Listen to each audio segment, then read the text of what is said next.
Hello and welcome everybody to the January 26th live Hangout with Cascadia.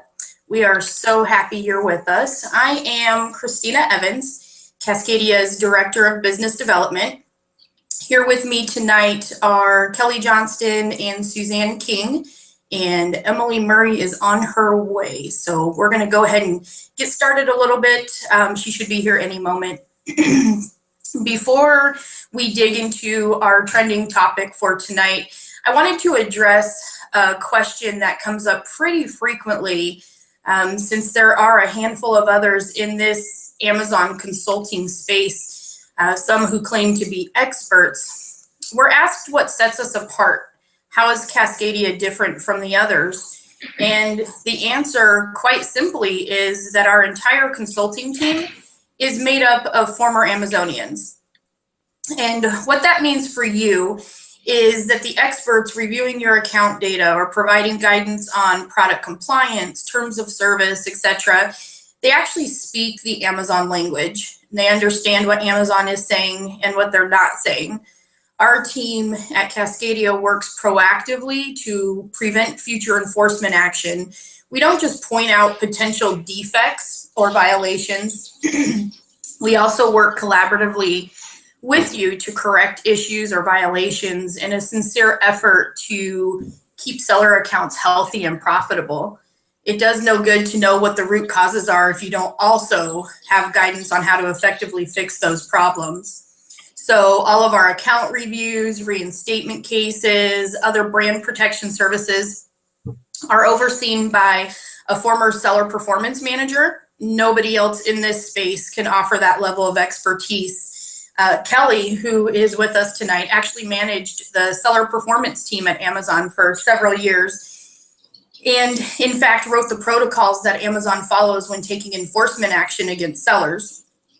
Our compliance team are the experts behind the launch of Amazon's own successful brands, such as Amazon Basics, Pinzon, and others that are now obsolete.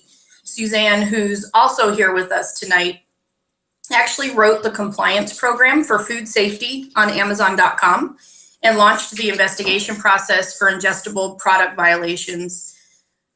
In my opinion, who best to understand these policies or perceived violations of the policies than the people who wrote and managed them?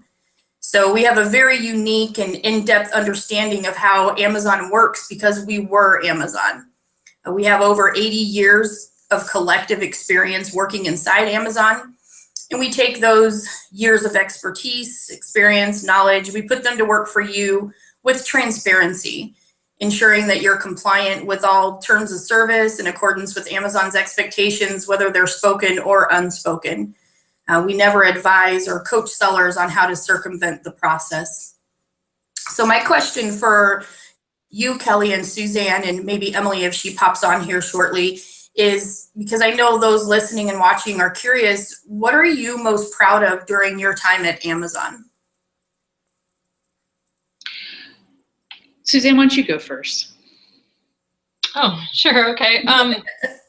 Gosh, that's a good question. I think, aside from all the projects I was on that launched that had to do with the food and supplement side of the business, I think for me, a big learning was just working for a software company, because even though Amazon calls itself a retailer and it's in the business of retailing, it's really a software company. So having worked for traditional retailers or manufacturers my whole career, to be working in a setting like Amazon that is algorithm based. I mean, I didn't even know what an algorithm was before I came to Amazon. And within a year, I was helping write them. I helped to map out the information that the algorithms that search the customer reviews and complaint systems for illness having to do with food items, for instance. I could never have done that if I hadn't worked at Amazon for a while. So that's a big accomplishment for me. Awesome. Hey, Emily, welcome. Welcome, Emily. Hey. Sorry, I still never did get the email. I'm not sure what the problem was. Oh, it is one of those things. But you came in at the perfect time, because we were just talking about what all of us are proud of during our time at Amazon. And I have been waiting to hear what yours was, because you've done a lot of interesting stuff. Oh, well, I don't know. So I think that you might know that I was there twice, actually. I worked there in the late 90s at kind of the beginning of it. And then also from 2011 to 2014. So I think that probably I'm most proud of having been there almost right from the beginning, and during those formative years, having a chance to help figure out processes and write the blurbs and kind of figure out how we're going to do things and what makes sense, and learn how to work hard. And back in the day, that was a really big deal, was to work hard and make history, and that was our big goal. So I think that I'm very proud of. And then I think the second time I was there, it was more about keeping people safe and sort of building on that trusted marketplace that we had started to build on when I was there the first time. And this time it was more of a safety, product safety capacity, like making sure that the products that we sell are safe, and you know, kind of building into that trusted marketplace where people can really trust the products that they buy on Amazon because they know that they're safe because I'm investigating them. So yeah, I think that's, I'm most proud of having been there at the beginning, and then also seeing it for the last couple of years, how it's evolved and how the original intentions are still there.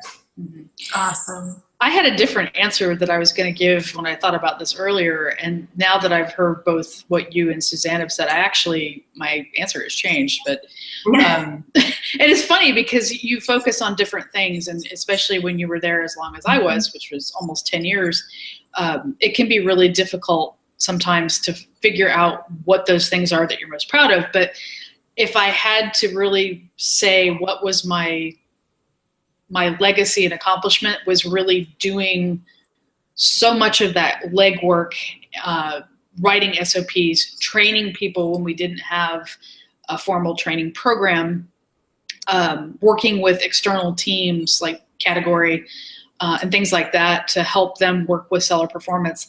I really did a lot of relationship building and trying to make what we did accessible to the right people. And the people that worked with me, so many of them went on to be very successful in other roles in Amazon. And so I think really all of that groundwork that is still in practice in many ways today in seller performance is probably what I'm most proud of.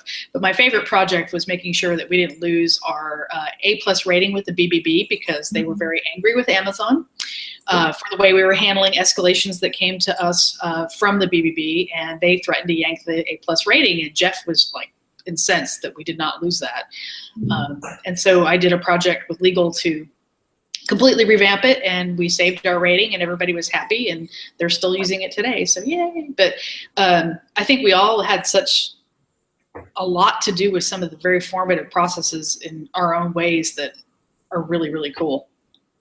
I think something really to like a continuation of pride, in my opinion, being business development and people asking about what we do and how we accomplish what we accomplish for all of you is everything that you've already said, but also on the brand protection side of things, Kelly, the fact that you in fact wrote those protocols that Amazon currently uses for taking enforcement action. I think that's really important to understand that you were there, y'all were there at the beginning, at the inception, and being able to, I mean, that is a legacy. It lives on after you're gone.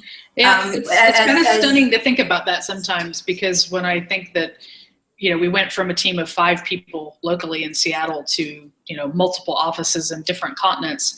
Yeah, I worked on so many of those things, and I know that so many of those are still lingering, and I'm sure that my email alias is still floating around in many, many documents in other areas.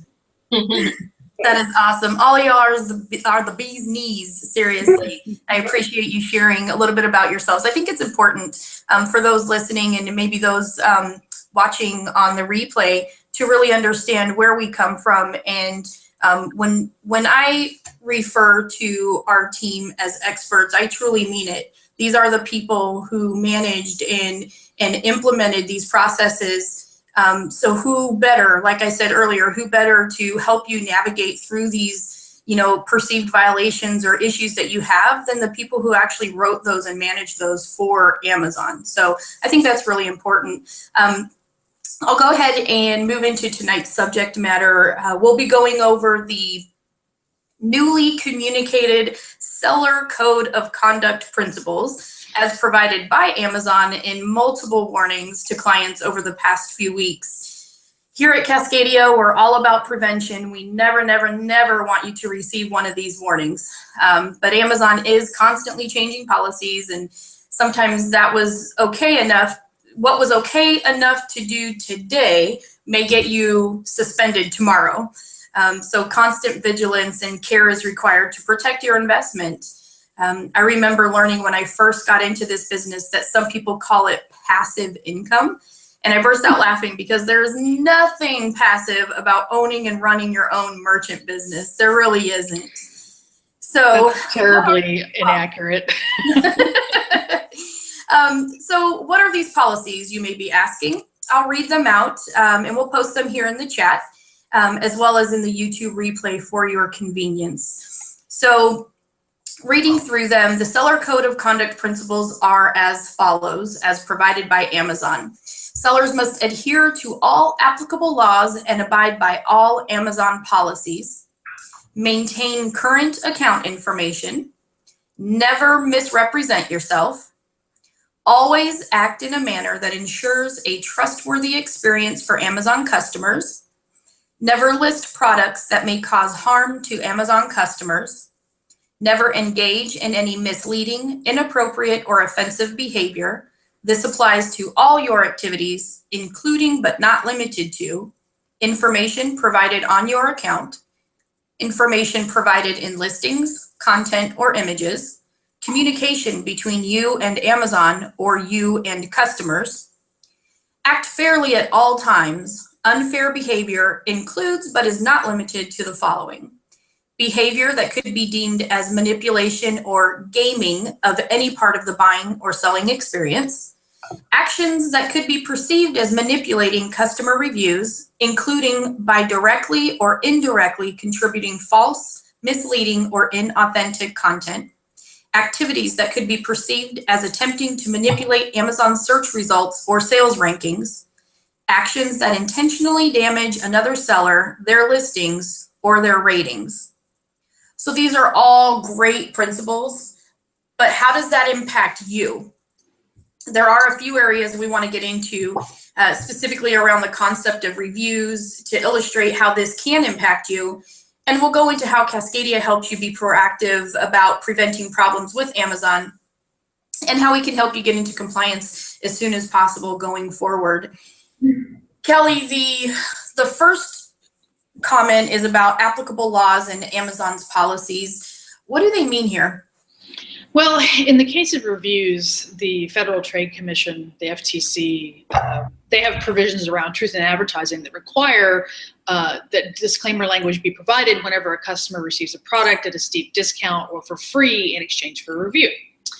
Amazon is required to comply with these legal requirements, and its own policies are customer-centric, recognizing that those deep discounts or free products statistically, why do we have to use this word? I hate it. Statistically, use reviews higher, and which is why they made the terms of service change that they did in October. That was a fairly seismic event in the Amazon world, but that was largely to correct customer trust issues and also be compliant with the FTC. So, but those are not the only requirements. Suzanne, I may be wrong. My memory is, is what it is these days, but I seem to recall that in the past, the FTC sued Amazon. It was a number of years ago about labeling items 100% bamboo.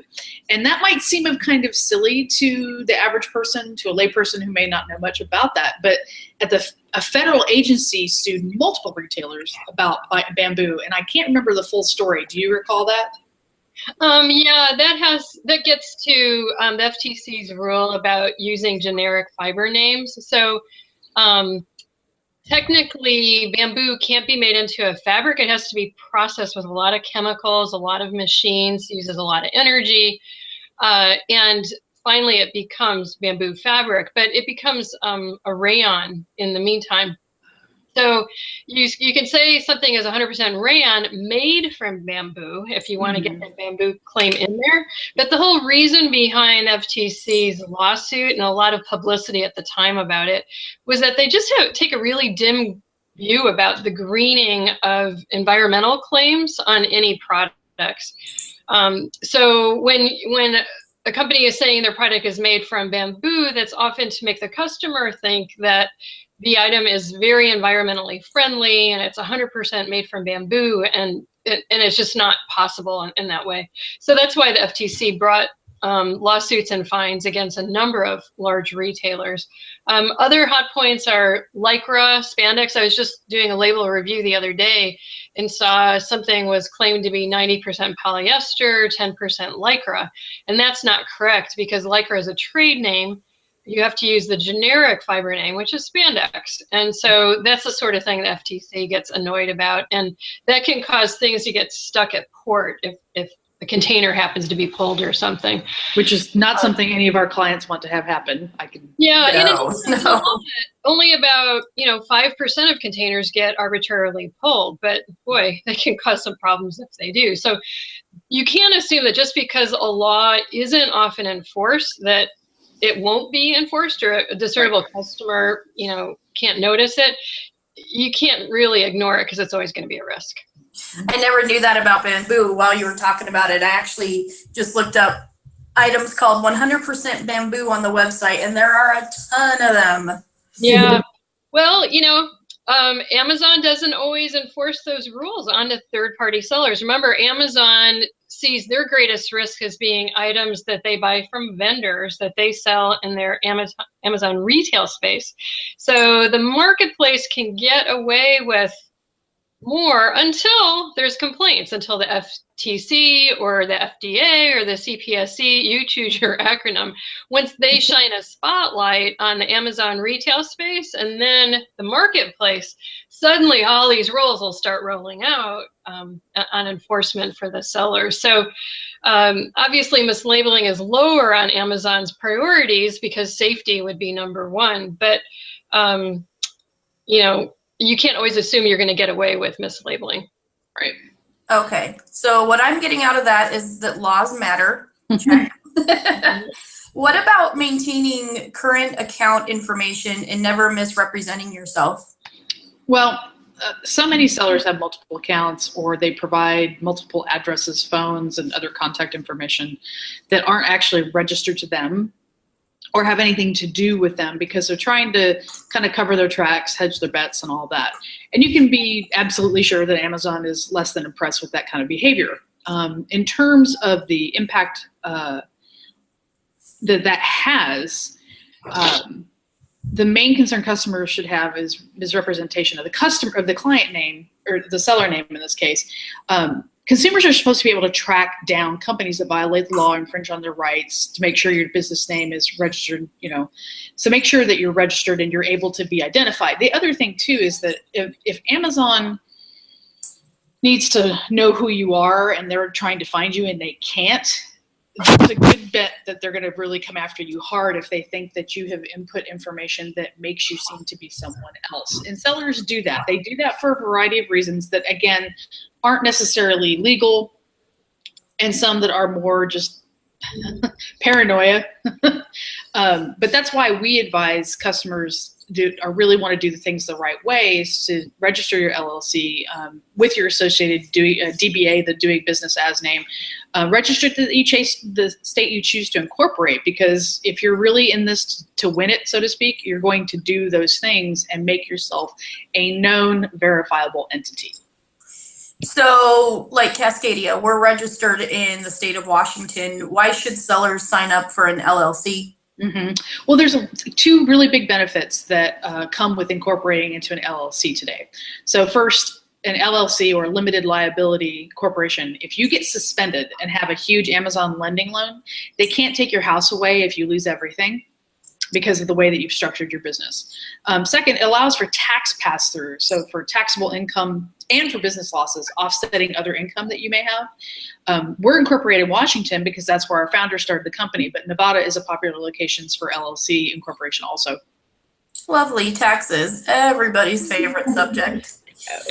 All right, so moving on to Trustworthy Experience. Emily, how is this illustrated with review requests? So this one is really key to Amazon's approach right now. Before you could just use Snagshout to get your paid reviews, solicit reviews using Feedback Genius and just boost the heck out of your listing. But now you have to go back to sort of the grassroots, word of mouth, old way of doing things, which isn't necessarily a bad thing, by the way. So we actually recommend limiting or removing and eliminating anything from your request list, any products at all that you sold at a discount. So you can do this in the advanced filters in your Feedback Genius account or probably whatever feedback generator you use. Just don't even ask for a review on anything you've given a discount on. That would really help things. In this way, you can never really run afoul of those pesky FTC requirements or even Amazon's policies. Really, you should be golden there. The main thing is that Amazon wants its customers to be able to trust the review system and any other information that they provide on that system. So manipulating it makes you potentially untrustworthy, and that's the whole reason for this exercise. So.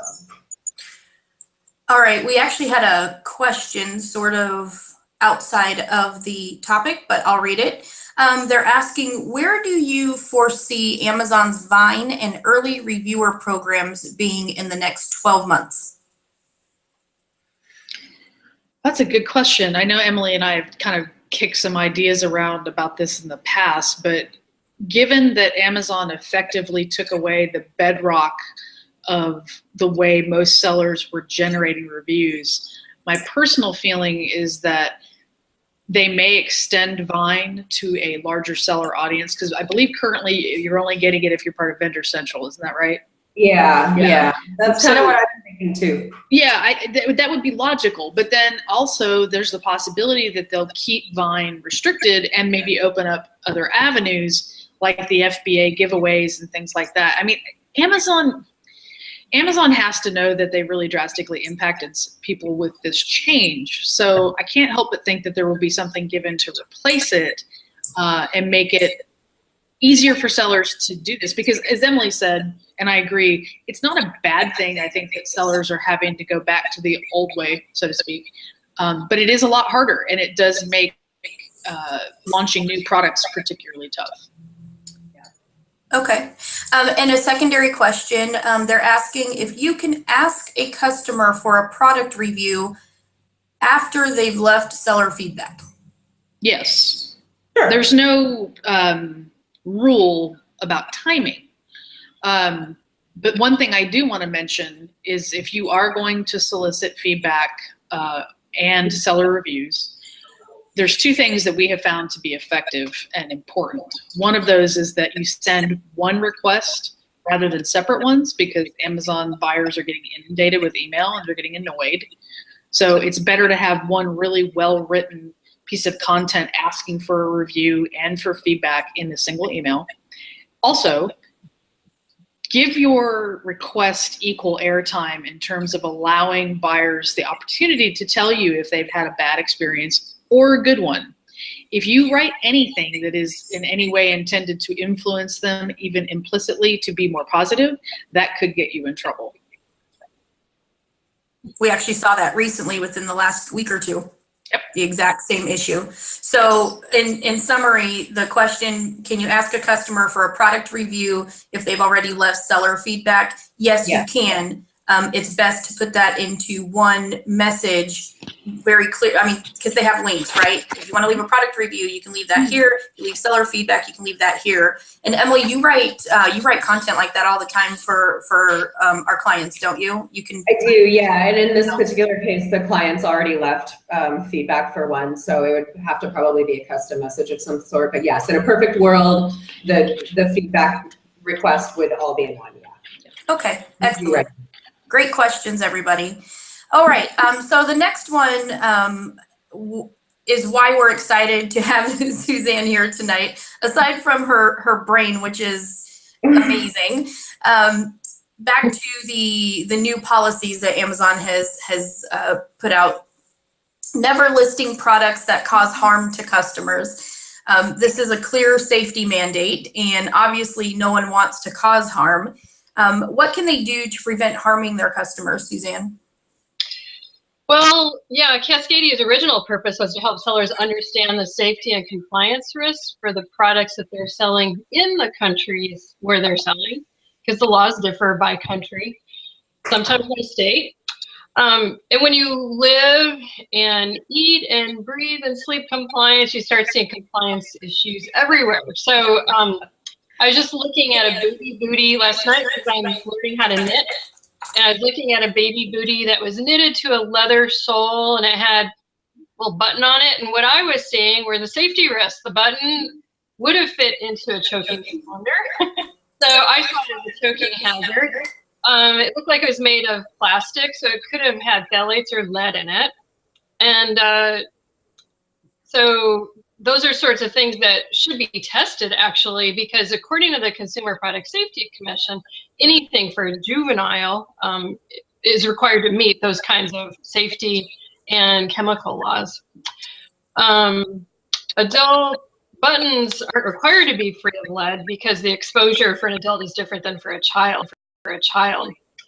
So you kind of have to know your products and take your customers' feedback seriously, especially if a customer is talking about a failure of a product.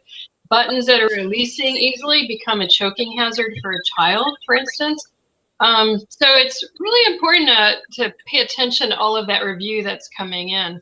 And of course, then the labeling that I mentioned before. Recently, I was asked about a cashmere label. Well, the Federal Trade Commission knows there's a limited number of cashmere goats in the world. And so whenever you say cashmere is in a blend of something, automatically that kicks you up to getting inspected at a port when something's coming in to a U.S. border. So you have to make sure that you work with a lab to have fiber identification done, because the fact is, it's less prevalent now, but 10 years ago, 50% of the garments that were labeled as cashmere or containing cashmere actually had yak fiber in them. Wow. That just doesn't sound nearly as elegant, does it? Yeah. It's not as elegant, but it can feel as soft to the hand feel, and it's a longer fiber. So that's not a safety requirement at all, but that's yet another labeling thing that can kind of get you in trouble if you don't know what you're dealing with.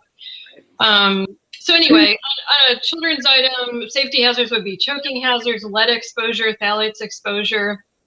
And quality is another measure that I get involved with if I'm helping a client improve a product. We look at bursting strength for a knit fabric, because otherwise it could get holes in it if it's under too much stress. We look at seam strength for the stitching on garments or toys that have fabric in them.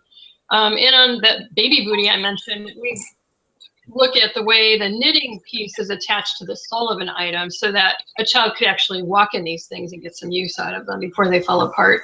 So that's kind of my world. I think what I'm most maybe shocked isn't the word, but surprised at when clients or potential clients call and say, hey, I want to talk to somebody about compliance of any given product, and I ask some questions to determine, what direction they need to go. And when they find out the, oh, well, I'm just getting it from Alibaba, so, or I found it on a catalog online, and I'm sure everything's fine, so we don't need to do that. And that's kind of mind-blowing to me, because those happen to be the same people who, a couple months later, they call us back or email me back and say, hey, remember when we talked about product testing? My listing was taken down, so now the listing or their account, God forbid, is now suspended. And part of the process is they have to do the testing, because we flesh out one of the reasons was their labeling was incorrect, or something in the product itself didn't perform the way that it was perceived to have supposed to perform. And so I think we harp on this probably every week. And Suzanne, you're on here. You're one of our compliance experts. It is so important to have the appropriate testing or documentation that it has been tested, right? Oh, yeah. Yeah. Well, and let me just add, dated within the last year, because when I ask a client, have you done any testing? They say, oh, yeah, there's all sorts of reports. when I get them, sometimes they're 4 and 6 years old or something. And so anybody at Amazon that might review them wouldn't give them any credence if they weren't dated within the last 12 months. And especially for juvenile products, which the CPSC expects to have tested in an independent lab every year, it's important to, you know, have your ducks in a row with regard to documentation. Suzanne, if I may, is that also a requirement if, I'm trying to think of an example, an appropriate example here.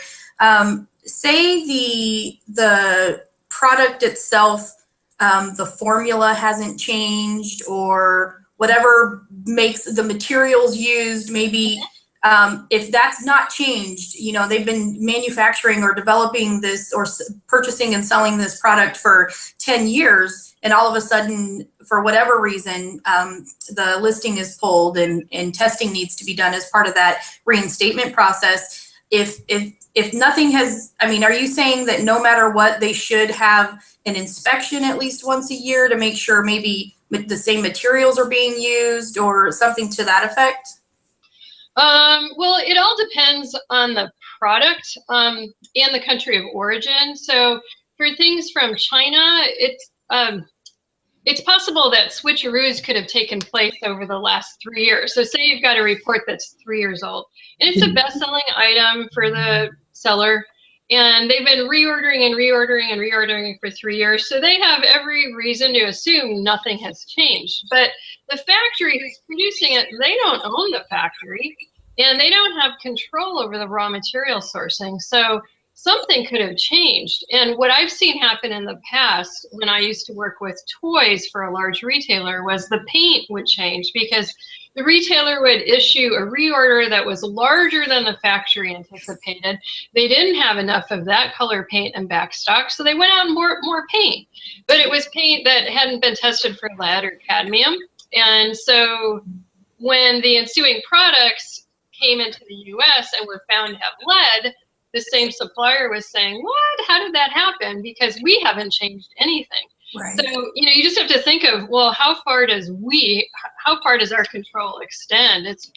You really lose control at the factory. And then likewise with food items, our food sources for raw materials are changing all the time. And when I say food, I mean dietary supplements too.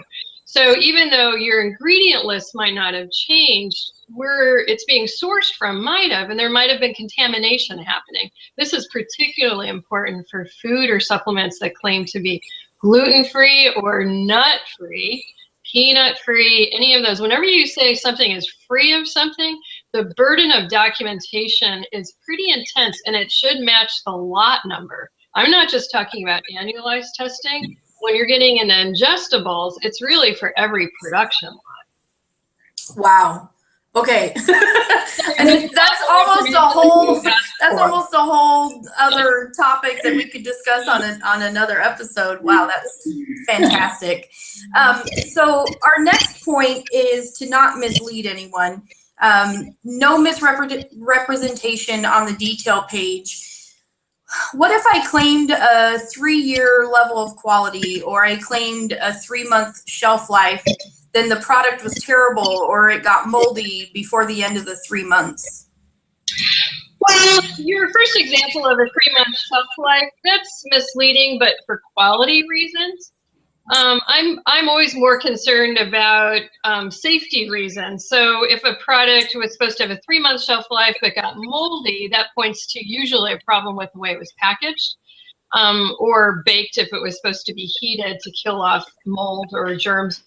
So you get in a lot more trouble for safety reasons than you do for quality reasons.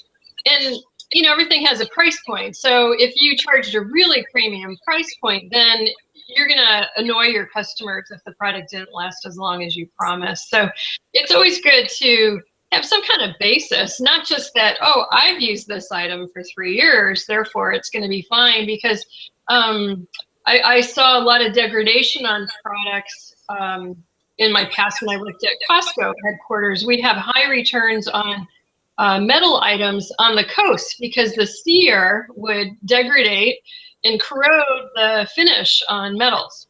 And that wouldn't be a problem as much in the Midwest, for instance. So you have to be careful about those claims.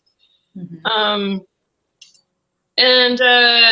Yeah, another thing I see a lot of issues with are with care instructions. The FTC gets a little weird with the way you do write care instructions for a garment or for textiles, bedding. You can't just decide what you think it should be. If you want to say dry clean only, for instance, you have to prove that every alternative method that could be used for cleaning don't work. And that's, in my opinion, because of lobbying by the Dry Cleaning Association from 30 years ago, and it's a law that still sticks. But yeah, customers, if they get really annoyed about something not washing up very well and matching the test method, can file a claim with the FTC about that. So basically, any claim you make, you should review for accuracy, and you should just double check to make sure it's in no way misleading to any user. I second all of that all the way, because I see so many ASIN removals, particularly restricted product takedowns, that are motivated by unauthorized medical claims. So it's not just the detail page or Amazon you have to worry about. You've got to worry about being seized by customs or being looked at by the FDA, because if you are making these claims, you are shining a spotlight on yourself that you probably don't want. Mm-hmm. Yeah, totally. One way actually to get proactively ahead of these things is, again, to use Feedback Genius. That's another really great way to cull some useful information from your customers, and also to convey safety, use, and just appropriate use of things. So, like, if your product shouldn't be put in the microwave, or you know, if there's something that you know about the product that's going to cause it to fail or cause harm in some way, that's a great way to be like, hey, you know, you just ordered this thing. I hope that you're really enjoying it. Just so you know, don't microwave it. Or, you know, perhaps you have like a printed instruction booklet or something that you put in the box with the product. Why don't you just turn it into a PDF and also email it to them so that they have it? It's little things like that. You're honest with them. You know, again, back to the trusted marketplace thing. You know, you're honest with them. You treat them like a friend, and represent your products as they are. You know, speak to their weaknesses. If there's an obvious weakness that's going to cause them to be unhappy down the road, explain what that is. You know, this can't go in the microwave. Don't do it. It'll fail. You know. You're treating people like a friend. You're trusting them with information. They will start to trust you after a while. You know, just kind of think about when you're communicating with customers, anything that you have marketing wise to try and get people to buy your product. Just ask yourself, would I sell this thing to my mom? Would I say this thing to my mom? Would I share this with my mom? And that's kind of a good way to get yourself sort of mentally in that space of, you know, helping people and making sure your customers are taken care of. All right. We're coming to the one where we've seen a ton of suspensions lately, and seems to be in line with Amazon cleaning up the reviews process one step at a time. As a reminder, the first step was to ban incentivized reviews. Then they added the ability to do lightning deals and discounts and giveaways within Seller Central. Now they appear to be going after the text in review requests. A huge issue we see with the use of Feedback Genius is the tendency to direct customers toward email if they're unhappy or toward a review if they're happy. We touched on this earlier. In fact, it's clearly banned in this language, and I quote, behavior that could be deemed as manipulation or gaming of any part of the buying or selling experience. Because you're directing traffic to minimize complaints, you're now engaged in gaming behavior. So in coordination with using Feedback Genius, we advise care when using launch services, those services that provide deep discounts to users in attempt to manipulate the keyword ranking for your products. We highly recommend a normal discount of 30 to 60%. And never a 99 to 100% off discount program. Excuse me. We're seeing Amazon really push to improve the experience for buyers on the website.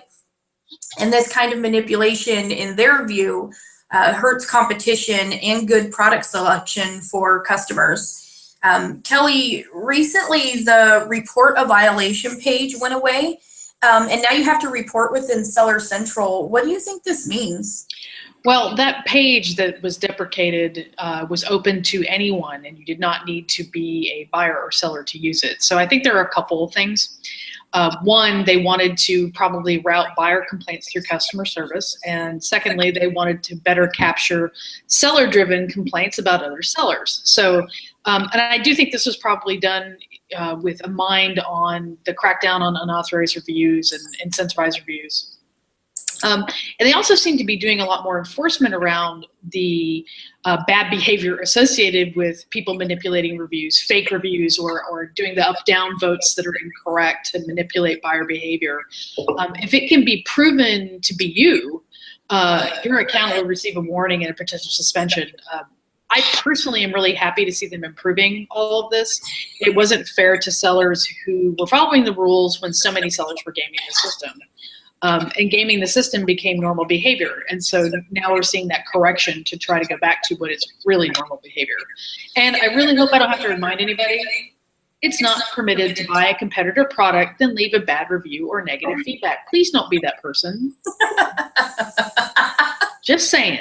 Who does that? Stupid people. It still happens. It still happens. I spoke to a potential client today who got victimized that way. But the seller code of conduct, I just want to say this. I don't know where this has been forever. But Amazon, thank you for finally publishing this and kind of giving people something to look at besides just the very dry policy rules. And for those of you who haven't seen it, look at it when we post it, because I think it's important to really, really take home the core message of this, which is customer trust.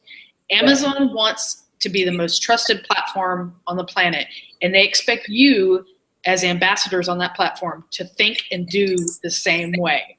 And it would be in your best interest for longevity and for success to do that. Yep. So if you don't have a copy of the Seller Code of Conduct Principles, I posted them in the chat. They'll also be posted with the replay on our YouTube channel. And you can always message us and obtain a copy from us that way as well. I thank everyone for your great contributions tonight. And again, we love getting questions in advance and deep diving into all concerns and issues. This Hangout is your time to get questions answered and help you build a safe, compliant, and stable business on Amazon. That is our goal. If you're watching the replay and have questions, please message us at info@thinkcascadia.com. You can always call us at 206-202-0222. You can always visit our website at www.thinkcascadia.com for more excellent content. We had one last question right before we pop off of here. I know we went a little long, but we're trying to get to everything. One last question. How do you see the growth of Chinese sellers going direct to Amazon, FBA or FBM, being fulfilled by merchant, changing the landscape of the marketplace over the next couple of years? Ooh, I think that's an entire hangout unto itself. I do feel like that's an entire hangout unto itself. Because that's a very layered question, because I think of it in two different ways. I think of it from how does that grow Amazon's platform and what does that mean for competition and for buyer selection? But then I also think about it from the angle of what does it mean from a risk standpoint if you are currently a seller on Amazon. Since we have seen an uptick of Chinese sellers on Amazon already, and there's definitely growth there, I think there's a lot of risk potentially for copyright, trademark, and patent infringement against your product. So if you haven't already done a really good IP review with an attorney who is extremely specialized in that area, you need to do so. You need to protect yourself as much as possible and be prepared for the landscape to change from just a general competition perspective. I think that's fair to say, and I think that's just good advice for anyone, actually, because it doesn't really matter where they're from. Anyone can come in and try to jump on your listings, copy your product, whatever it is. So yeah, there could be this sort of wave of new sellers and new people on the platform, but that platform is really designed to hold the world. It's the world's biggest company. So like there's no problem with that, but you do have to protect yourself because it's your interests. So. Yep. Totally agree. And for anybody watching, if you're curious, you don't know anybody who practices specifically IP or copyright, trademark law, we do have a couple of excellent attorneys that we can refer you to.